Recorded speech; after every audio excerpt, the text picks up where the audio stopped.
tal? Muy buenas noches y bienvenidos un día más a Entrevista de Actualidad. Verán que hoy me encuentro en otro lugar, me he cambiado de plató y es con un motivo bastante importante.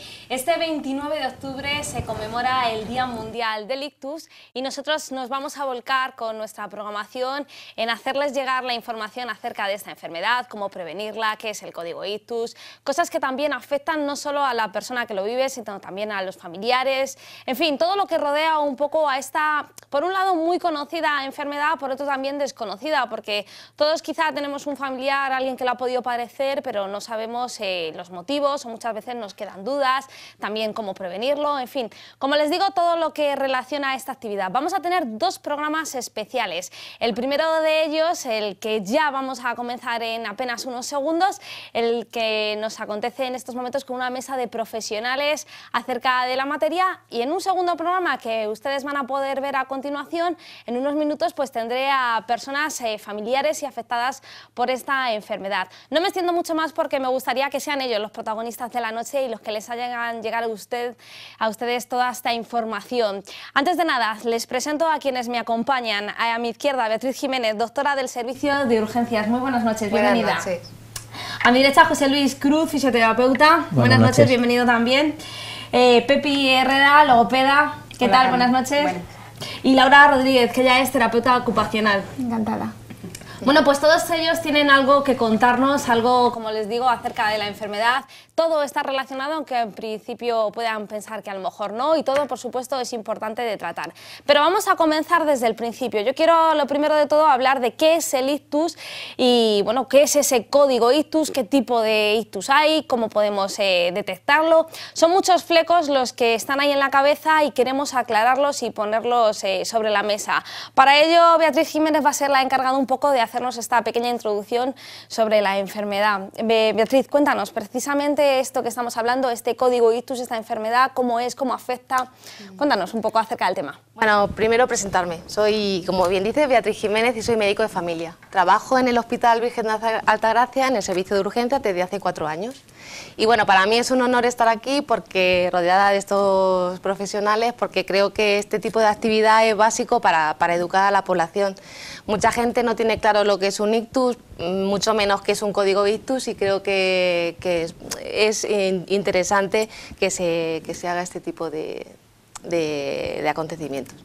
Entonces, bueno, pues voy a dar una charla muy sencillita para que la gente me entienda. Quiero que la ciudadanía pues tenga los conceptos claros y que esté tranquilo en una situación tan dramática como es presenciar a una persona que está sufriendo un ictus.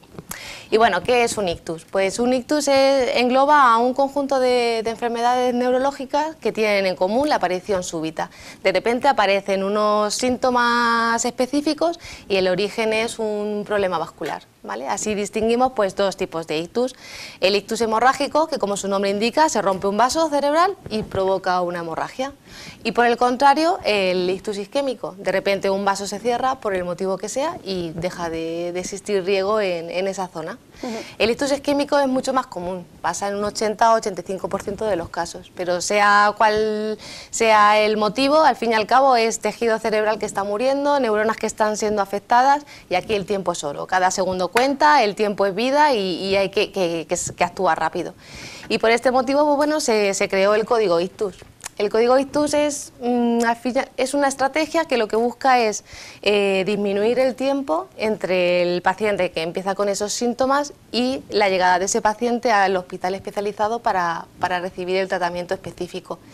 Y lo que también quiere asegurar el código ictus es que cualquier persona, esté donde esté, tanto si está en casa como si está en una comida familiar o está haciendo una ruta de senderismo, que tenga acceso a ese tratamiento tan importante, porque es lo que va a disminuir el número de secuelas.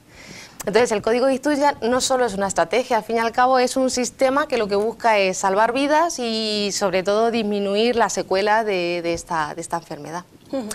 El problema que tiene el ictus, el código ictus, es que es tiempo dependiente. ¿vale? Tenemos ahí un tiempo que es clave y tenemos que usarlo. Muchas veces llega a nuestro servicio personas que han empezado con la clínica por la mañana y bueno, pues como solamente es una cosita rara, pues dejan esperar y a lo mejor consultan a las 5 o 6 horas. Ya no se puede activar el código ictus. Tenemos 3 horas y media para poder activarlo. Por lo tanto, en eso hay que ser lo tenemos que tener muy claro, sí. Y bueno, un código ictus no funciona si la ciudadanía no lo sabe, si la población no sabe identificar lo que es un ictus. Entonces, bueno, pues así como pinceladas, los síntomas que hay que tener en cuenta, pues un paciente pues, puede empezar con un dolor de cabeza muy fuerte, o puede empezar con alteración de la visión de un ojo, o de repente empieza a hablar raro, o se queda mudo, o ves que dice palabras extrañas. O bueno, otro síntoma común es la pérdida de fuerza. Pueden perder la fuerza de un brazo, de una pierna o de los dos a la vez, o de repente empiezan a andar raro, ¿vale? Entonces son un conjunto de síntomas que pueden aparecer en el ictus. Y para eso se ha creado también una escala que se llama la escala de Cincinnati, que es muy sencilla y que consiste en hacer 3 preguntas básicas a esa persona que estás viendo que está actuando raro. Y es, sonríe, estírame los brazos y hazme una frase sencilla. Si esa persona al sonreírse le desvía la boca hacia un lado o al estirar los brazos se le cae el brazo solo o no es capaz de hacerte una frase, pues puede estar delante de un ictus y hay que activarlo. ¿Y cómo se activa? Pues llamando al 112. Es lo más fácil, llamar al 112 y lo más rápido. Entonces, si activas al 112, pues se va a activar un equipo de una UBI móvil que va a ir al sitio en cuestión, o si ya también puedes llamar a un servicio de atención primaria, a unas urgencias, que se va a desplazar un equipo de atención primaria al lugar y va a valorar a ese paciente, o también pueden acudir a un centro hospitalario como el nuestro que no tiene unidad de ictus. Sea cual sea el caso, si la persona a la que valoramos sospechamos un código ictus y cumple unos criterios, al final pues vamos a llamar también nosotros al 112 y se va a activar el sistema. Al activar el sistema se comenta también con el neurólogo del hospital de la zona y ese neurólogo ya está esperando a ese paciente para evaluarlo lo más rápido posible, pedirle las pruebas oportunas y empezar el tratamiento rápido. Rápidamente. Seguramente mucha gente de la que nos esté viendo en casa, porque no solo se nos ve aquí en Manzanares que hay hospital, sino en localidades de la comarca donde quizá no tienen esa suerte, aunque sí atención primaria, pero se estén preguntando si cuando estamos en casa y estamos delante de un caso de ictus, podemos hacer algo si estamos al lado de una persona que podría estar padeciéndolo, hacer algo para ayudarle o para, sobre todo, también reducir daños si verdaderamente lo estás sufriendo. Pues sobre todo tranquilizarlo, porque esa persona es consciente de que le está pasando algo. De repente te quedas mudo y esa persona es que se pone muy nerviosa y sufre porque sabe que algo le está pasando. Y agrava quizá el problema. Claro, entonces hay que intentar tranquilizar al paciente, estar en un sitio tranquilo y esperar a que los recursos lleguen lo antes posible. Nos has hablado de esta unidad de ictus, de la que ahora mismo, por ejemplo, no se tiene aquí, en Manzanares no hay unidad. Sí que es cierto que hay gente que se preguntará, bueno, ¿a quién mandan a la unidad de ictus y a quién no? ¿Cuál es el criterio y por qué? A ver, hay muchos criterios, ¿vale? Porque cuando te llega el paciente tienes que ver si existe focalidad, si de verdad tiene pues esa simetría, esa pérdida de fuerza, hay una escala. Pero luego esa persona pues también tiene que tener otros criterios, pues primero tiene que tener una calidad de vida buena, no puede padecer una enfermedad terminal o una enfermedad grave, o sea, son una serie de criterios que son los médicos los que tienen que realmente valorar, porque ahí el ciudadano lo único que tiene que hacer es saber lo que está viendo y activar el código ictus. Luego la vida es como es, muchas veces llegan pacientes y nosotros mismos tenemos dudas, no sabemos si realmente cumplen los criterios o no y tienes que consultar al neurólogo para ver qué opina. Entonces, con que el ciudadano sepa lo que tiene que identificar y pedir ayuda lo antes posible es suficiente. Es muy importante esto de llamar siempre, por supuesto, al 112 en cualquier emergencia, pero quizá ahora mismo y con ese código del que nos hablabas, habrá gente en casa diciendo, bueno, es que yo cuando sonrío se me va un poco la cara a un lado. Tampoco es cuestión de alarmar, ¿verdad? Es cuestión de simplemente si hay unos síntomas que viéramos graves y si encima se diera esto, entonces puede que tampoco es que sea Claro. seguro, puede que se esté sufriendo, ¿no? Aquí no estamos para alarmar a la población y que ahora, uy, mira, que es que se... No, no, no, al final los síntomas son evidentes y cuando pasa, pasa. Es como, yo muchas veces se lo digo a los pacientes, yo te estoy diciendo estos síntomas que tienes que vigilar, pero es que no tienes que estar a ver si me pasa, no, es que vas a saber cuándo te pasa. Entonces, es cuestión de vivir feliz y de si pasa, pues saber identificarlo y ya está. Hábitos de vida saludables, vivir feliz, mucha prevención, por supuesto, siempre en la medida de lo posible, y tranquilidad. Serían un poco esas claves, ¿no? Sí, sí. Llevar una vida sana, controlar la tensión, controlar el colesterol, el peso, una dieta equilibrada, ser activos en la vida, no acabar en el sofá después de una jornada, sino tener una vida siempre activa y al final pues eso es lo que te va a dar salud y felicidad en la vida. Ahora mismo estamos hablando concretamente del ictus, pero quizás si tenemos cualquier malestar, ante la duda siempre llamar al 112, porque puede que no sea un ictus, pero puede ser otra cosa, ¿no? Entonces tampoco es decir, como bien decías, el tema de esperar, el tiempo es muy importante en el caso de código ictus, pero realmente casi para cualquier emergencia, ¿no? Eso es, sí, sí, sí. Es que, por ejemplo, un ictus, para activar un código ictus, tiene que permanecer los síntomas en el tiempo. Puede ser que una persona de repente tenga debilidad en el brazo o tenga una alteración de la visión y se recupera. Ahí ya no estamos ante un código ictus, pero sí que ese paciente tiene que irse a un hospital y hacerle las pruebas oportunas porque algo ha pasado, pero ya no estaríamos hablando de código ictus. Ahí son unos criterios muy específicos que se tienen que cumplir. Bueno, pues entre las consecuencias de esta enfermedad, como decimos, pues está, entre otras, por ejemplo, el tema del habla. Por eso Pepi hoy nos acompaña, como les habíamos comentado al principio de la entrevista, ella es logopeda y es un poco la que nos va a hablar concretamente de esta parte de la enfermedad. El habla es importante porque, aparte de lo que es la imposibilidad de hablar, es la frustración seguramente también que nos produce, ¿no? Sí, efectivamente. Bueno, soy Pepa, soy logopeda en la clínica SAC de aquí de Manzanares desde hace muchos años y bueno, recibimos desde el hospital muchos pacientes. Y claro, para ellos verte de un rato a otro sin capacidad para hablar, para expresar lo que están diciendo o simplemente darse cuenta de que lo que sale por su boca no es lo que ellos quieren decir, pues causa una frustración muy grande. Es una parte que también tenemos que tener en cuenta en la rehabilitación, tanto de logopedia, fisioterapia, terapia, el nivel de frustración que puede tener el paciente y que puede llegar a una depresión y que eso es lo que también retrasa la rehabilitación en cualquiera de los campos. El mío es el del habla y bueno, es que las secuelas principales o más comunes en un ictus puede ser una afasia, que bueno, hay diferentes tipos, pero por hacerlo fácil y claro, se produce alteración en la producción del habla o en la compresión del lenguaje. También puede ser una disartria, que es a nivel motor, hay algo que no funciona en el cerebro y que hace que nuestros órganos fonoarticulatorios no funcionen como deberían. Entonces se produce un habla lenta, con mucha nasalidad, bueno, dependiendo de la lesión, el habla puede tener muchas características. Y luego también está la disfagia, que son los problemas que se producen a la hora de la deglución de líquidos, de alimentos, porque como el cerebro, que es el motor de todo, tiene un fallo, todo no funciona como debería. Entonces se pueden producir aspiraciones, atragantamientos, porque eso, hay una parte del cerebro que es la que controla ese nivel motor, que influye o que rige la deglución y que puede verse afectado. Entonces esa es la labor de los logopedas en esos tres campos, básicamente, y lo más importante. Todos ellos, por supuesto, son importantes, pero por ejemplo me quedo con un detalle que me gustaría preguntarte, es que por ejemplo lo que hablábamos del tema del habla puede frustrar cuando las personas, como si dijésemos que por suerte no tenemos, no padecemos ningún tipo de enfermedad y nos comunicamos, tenemos esa manía muchas veces de acabarle la frase al otro.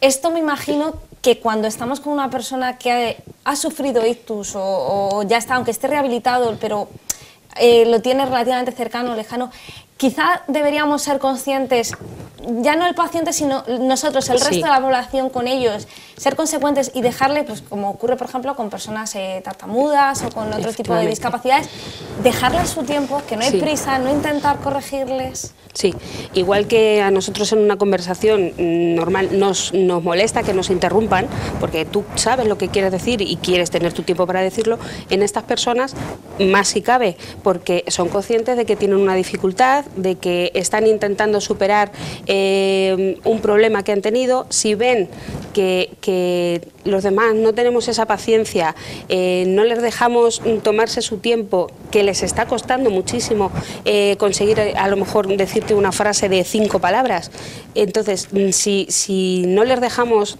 realizar ese pequeño esfuerzo y llevarse esa gratificación de decir he sido capaz, pues les estamos echando trabajo por tierra, porque no pueden llegar a eso, a ver los avances que ellos quieren conseguir. Entonces tenemos que ser conscientes de quién tenemos enfrente, de lo que ha pasado, y un poquito de empatía con nuestros pacientes, con nuestros familiares, con nuestros amigos, para eso, para dejarles que ese esfuerzo que hacen día a día les sirva de algo. En cuanto al tiempo que puede costar todo este proceso desde que la persona, por ejemplo, entra a la clínica a iniciar el tratamiento hasta que más o menos puede tener una relativa normalidad, porque no sé si se llega a conseguir la normalidad total, ¿cuánto más o menos puede pasar de tratamiento y cuántas cosas se llegan a hacer durante el mismo? Bueno, eso es una pregunta que el paciente cuando llega o el familiar es lo primero que te pregunta. ¿Y cuándo va a estar bien? Bueno, pues, y mi frase, siempre digo, cada paciente es un mundo, cada lesión es un mundo, cada cerebro es un mundo, y la localización, la edad del paciente, hay muchísimos factores que influyen. Lo importante es empezar a hacer la rehabilitación en los 6 primeros meses, que es cuando el cerebro tiene mayor plasticidad y se pueden, a lo mejor, unas neuronas suplir funciones de otras. Ese es el periodo clave para empezar a rehabilitar. Luego, ¿hasta cuándo? Pues no podemos decir. Hay pacientes que van teniendo una recuperación espontánea, hay pacientes que van mejorando un poco y hay pacientes que llegan a su techo de recuperación a los 2 años, a los 3 años, 5 años. A mí no me gusta poner fechas, y es eso es ver el trabajo día a día, y sí que ser conscientes de que cuando se ha llegado a un techo, decir, bueno, no podemos llegar a más, pero vamos a mantener lo que tenemos. Entonces, a lo mejor el tratamiento no se sigue con la misma intensidad, pero sí que es bueno seguir con unas sesiones de mantenimiento para potenciar esas capacidades que le han quedado al paciente, aunque no pueda llegar a tener otras. Una vez que llegamos a ese techo, ¿es posible incluso retroceder o sería bastante complicado si, me refiero, claro, evidentemente si dejamos el tratamiento? Claro, como te he dicho antes, cada paciente es un mundo. Hay pacientes que dejan el tratamiento, pero si el entorno familiar o si está en alguna institución, en alguna asociación, están pendientes de él y no dejan que todo ese esfuerzo que ha estado haciendo durante esos años se venga atrás, bien, pero hay gente pues que se abandona, o porque en la familia ven que ya no hace nada más, pues ya no nos esforzamos. Entonces eso es dependiendo de cada caso y de su entorno. Lo importante es no desistir, ¿verdad? Efectivamente. Que parezca que nos podamos agotar o cansar, mantenerlo. Esto, desgraciadamente, es una cosa que pasa súbitamente, como ha explicado Beatriz, pero no se sabe, o sea, no se puede recuperar exactamente como estaba uno antes porque ha pasado algo. Entonces, hay que tener muchísima paciencia, el paciente, si es consciente de su estado y de su entorno. Todos tenemos que tener muchísima paciencia. Es una labor de minuto a minuto, de día a día, meses a meses. No se pueden conseguir objetivos a corto plazo. Siempre tienes que ponerte las miras un poquito lejos para conseguir esos objetivos y no perder ese impulso. Pues esta es una de las partes afectadas, como ya al principio hemos comentado, está el habla, pero luego también está la parte, lo que es la más física, la muscular, que aquí es donde José Luis Cruces nos tiene mucho que contar, porque evidentemente quien ha padecido un ictus tiene secuelas. Esa ya es la parte de inicio. ¿Qué secuelas serían y cómo las recuperamos, cómo las luchamos? Lo primero que hay que identificar, pues como decía Beatriz, el tipo de ictus que ha sufrido el paciente, si es un ictus hemorrágico o isquémico. Entonces, con ese informe nosotros ya tendríamos que valorar el tipo de secuelas que pueden ir apareciendo. La normalidad, como decía antes, será pues la pérdida de fuerza, valorar también a nivel sensitivo y sensibilidad que tiene el paciente, y luego también es muy importante la observación. O sea, cuando el paciente entra en consulta, el estado anímico es fundamental para nosotros preparar una hipótesis de cara, pues bueno, al plan de trabajo que vamos a seguir, dependiendo de la edad, de los hábitos que tuviera anteriores, sus gustos. También tenemos que preparar un tratamiento que no sea pues eso, que sea divertido y que pueda provocarle también un estímulo diario, porque con nosotros va a estar un trabajo lento y bueno, que requiere mucha paciencia también por parte nuestra y por el entorno también familiar. ¿En qué consiste, por ejemplo, en el caso tuyo, la rehabilitación con un paciente? ¿De qué va? Porque hablábamos de que puede haber desde parálisis facial, como hemos comentado en grandes pinceladas, hasta pues un brazo, lo cual, aunque sí, cada paciente es un mundo, pues habrá técnicas comunes. Nuestro objetivo sobre todo es minimizar los déficits que pueda haber tanto motores como decíamos sensitivos, y luego también reintegrar lo antes posible a la sociedad, o sea que el paciente vuelva a hacer la actividad que antes realizaba lo antes posible. Hacemos técnicas también de terapia manual, movilizaciones, vamos intentando ir ganando esa fuerza que ha perdido, y luego pues también hay unas técnicas de biofeedback que se llaman, que actualmente tienen mucha incidencia, en el que estimulamos al paciente con una terapia espejo que se llama, y va viendo un poco cómo se va moviendo, cómo va evolucionando y bueno, la evolución que va teniendo desde el inicio hasta el momento final.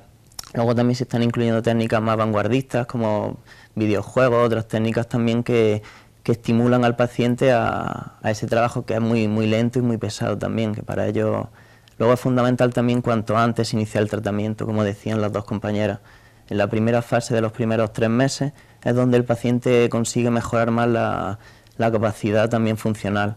Luego puede haber un pequeño estancamiento que depende también de la persona, pero del 3.º al 6.º mes, pues bueno, se consolida un poco la recuperación y puede tardar hasta pues, unos 2 años para conseguir que el paciente esté lo más óptimo posible. Como nos ocurría con el tema de la comunicación, seguramente sea muy frustrante aquí perder la autonomía, el necesitar ayuda, en algunos casos hasta para todo, para levantarse de la cama, ¿no? Sí, esa ayuda, vamos, es lo que le preocupa sobre todo a los pacientes, el verse de un día para otro que han perdido toda su independencia, o sea, que necesitan para ducharse, para comer, o que eso también le preocupa. Te preguntan cuándo voy a volver a cortar un filete, cuándo voy a poder hacer lo que yo hacía antes, cualquier tipo de deporte o bueno, pero eso también es un poco una especie de motivación que le va a provocar al paciente el pasito a pasito ir viendo cómo van consiguiendo, aunque sean pequeños retos, pero que son bastante gratificantes para nosotros y para ellos esa progresión. Y en cuanto al grado de recuperación aproximadamente, aunque evidentemente cuanto más tiempo pase entiendo que seguramente más movilidad se recupere, pero más o menos el grado de recuperación de una persona que ha podido sufrir ictus, ¿cuál puede llegar a ser? O no sé si a lo mejor en todos los casos se consigue, o como decíamos, cada paciente. A ver, dependiendo de la afectación neuronal o del sistema, o sea, de la zona que haya influido en ese ictus, pues bueno, un tiempo concreto no hay tampoco de decir en 6 meses, en 1 año, depende un poco de la edad, de que el paciente también se tome en serio el tratamiento y también la capacidad que tenga de constancia, disciplina, porque va a ser un trabajo muy lento y que nosotros vamos a tener que estar diariamente inculcándole también unas pautas para casa. Y luego también el grado psicológico que el paciente y esa fuerza que tenga va a determinar un poco el tiempo de recuperación. Puede ser que en un tiempo relativamente a 2 años el paciente consiga recuperar un 90%, puede ser que en 6 meses, pues bueno, ya depende un poco si hay una afectación en un brazo, en una pierna o una hemiplegia, o sea, depende un trastorno en el habla. También es fundamental la interacción con todo el equipo interdisciplinar, o sea, el médico, el logopeda, el terapeuta ocupacional. O sea que no es solamente un trabajo propiamente de un profesional. Entiendo que también, como seguramente en todos los casos, el hacer cosas en casa, el llevarte la tarea y no desistir en los intentos, no cansarnos, mejorará evidentemente la recuperación, ¿no? Sí, eso es un 90% de los factores que repercuten. Su entorno familiar o esa constancia que él tenga de las pautas que nosotros le mandamos, ejercicios para casa, los hábitos también, o sea, que el paciente se tome en serio que si ese ictus se ha provocado por un trastorno de alcoholismo, de tabaco, o sea, o de algún tipo de factor que pueda ser más nocivo, puede provocarte que si retomamos un poco a factores que puedan provocar un retroceso, también el paciente pues no consiga reeducar tan rápido la vuelta a la integración social que tenía anterior a este proceso. A sufrirlo. Pues precisamente de la reintegración social quería hablarles ahora, porque como ya pueden ir un poco conociendo, pues hemos sufrido un ictus, tenemos pérdida en el habla, tenemos pérdida física y ahora casi se podría decir que empezamos de nuevo, ¿verdad, Laura? Ahora nos toca afrontarnos, afrontar muchas cosas nuevas. Explícanos un poco tú. Bueno, yo soy terapeuta ocupacional y desde nuestro departamento lo que se pretende es que el paciente que haya sufrido un ictus, con las secuelas que tenga o con los problemas que tenga a partir de ese momento, que vuelva a ser lo más independiente y autónomo posible, independiente de sus actividades de la vida diaria y autónomo en la sociedad en general. Es, como bien dices, volver a empezar, porque claro, cuando sufres un ictus se afectan unos componentes que nosotros desde el departamento hacemos una valoración pues, de componentes cognitivos, físicos, sensoriales. Se trabaja desde esos componentes para conseguir que el paciente vuelva a hacer cosas tan sencillas como, por ejemplo, volver a comer solo, poder vestirse o simplemente ir al baño.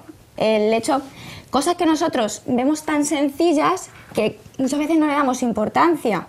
Entonces, pero que para el paciente es muy importante el volver a comer, el hacerlo solo. Entonces, desde nuestro departamento trabajamos sobre todo el volver a reeducar, a reenseñar las actividades que antes hacíamos. Esto dicho así, supone, entiendo, un reto increíble. Volver a empezar de cero cuando además supongo que la edad también tiene un factor muy importante, porque no es lo mismo pues a una persona joven, porque es una enfermedad que puede afectarnos a cualquiera, le dices de reeducar, lo mismo, lo lleva mejor, pero a una persona adulta, incluso tercera edad, a lo mejor le dices lo de reaprender y se nos puede volver rebelde, ¿no?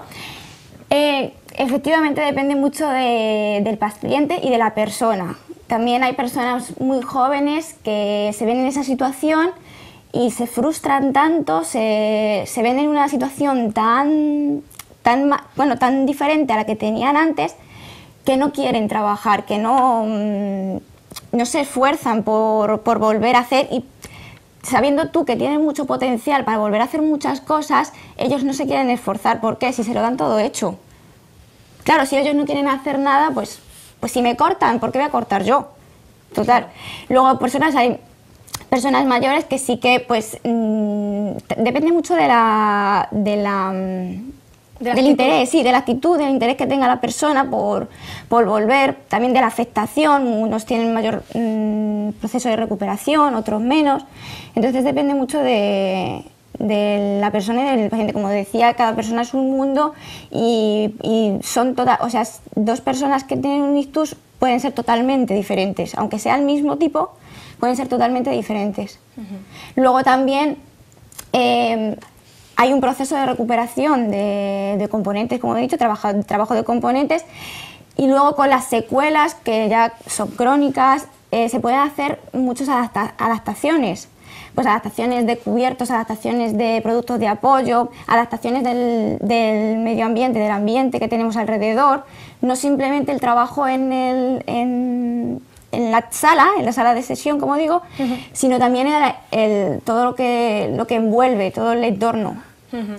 Entiendo también que el entorno material y el personal, seguramente familiares, como decimos, son clave en estos casos. ¿Cómo pueden ayudar? A veces quizá cuando vemos a alguien que puede estar más débil, tenemos ese afán protector y quizá lo que tenemos que hacer es justo lo contrario, ¿no? Sí, es que claro, sale como instinto natural, ¿no? Cuando a ti ves a alguien que tiene alguna dificultad, te sale solo muchas veces de decir, ay, te ayudo.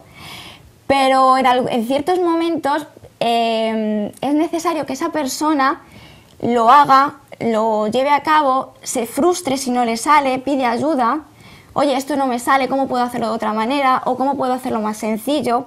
Es necesario que esa persona se vea en esa situación y luego ya poner alguna solución. Luego hay algunas formas que tienes que ayudar sí o sí, porque ya has probado muchas cosas y bueno, le tienes que echar una mano, pero todo lo que pueda hacer el paciente, cuanto más hagan mejor.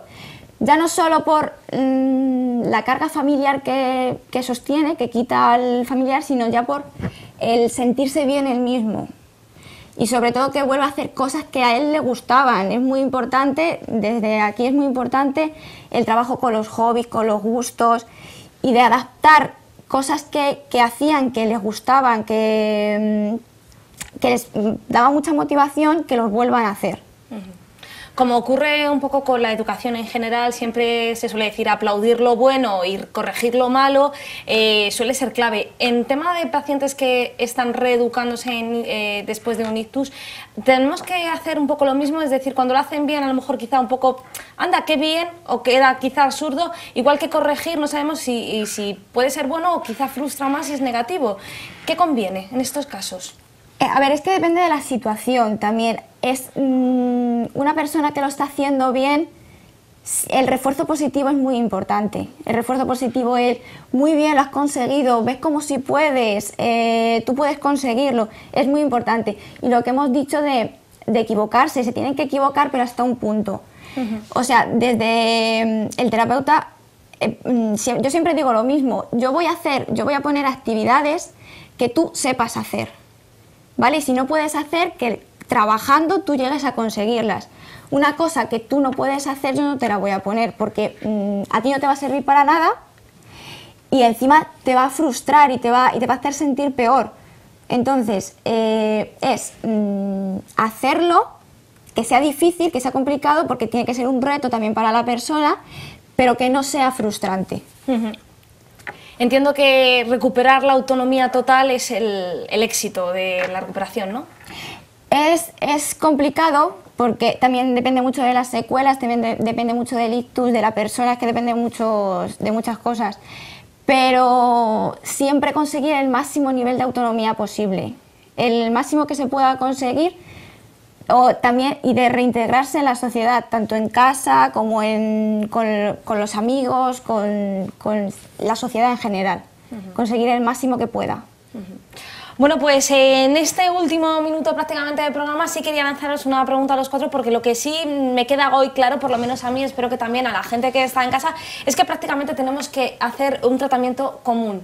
Es decir, no podemos dejar ningún palo sin tocar, tenemos que ir desde logopeda, fisio, a terapeuta, es decir, ese es el paso a seguir, es decir, antes de venirnos abajo, sino armarnos de herramientas, armarnos de profesionales. Sí, ¿verdad? Sí. Trabajo en equipo... Sí. Es esencial en esto. Y es lo que más resultados entiendo que va a dar, ¿verdad? Sí, Todo al final os retroalimentáis. ¿Vosotros notáis, por ejemplo, cuando un paciente llega, si ha ido al logopeda o ha ido al fisio? Por ejemplo, yo lo noto mucho cuando desde fisioterapia vienen a terapia ocupacional, porque claro, en fisioterapia han trabajado, si tienen espasticidad, si tienen hipotonía, han trabajado todo el músculo, entonces a eso que conlleva a que las actividades que tú hagas, por ejemplo, si estamos trabajando la reeducación en la alimentación, en cortar, ese músculo está preparado para trabajar, porque viene desde fisioterapia. Es un trabajo conjunto de todo. ¿En vuestros casos también? Yo, por ejemplo, también me influye mucho que estén realizando terapia y fisioterapia en un paciente con el que quiero trabajar, por ejemplo, la escritura. Si tiene afectado el lado derecho y en el brazo que utiliza para escribir no tiene fuerza, difícilmente puedo trabajar la escritura con él, porque no todos tenemos capacidad de escribir con la otra mano si me ha pasado algo en la derecha. Entonces, claro, es que todas las áreas influyen en toda la rehabilitación. Somos necesarios todos. ¿echáis de menos, aunque evidentemente nuestro espacio es reducido, pero echáis de menos algún área que quizá a la gente debería tener muy en cuenta cuando se padece ictus, aparte de los que evidentemente los profesionales que estáis aquí, evidentemente neurólogos? Pero ¿quién más nos faltaría, por ejemplo, cuando tenemos que acudir a un profesional en estos casos? ¿A quién nos faltaría ir? Pues, por ejemplo, el psicólogo.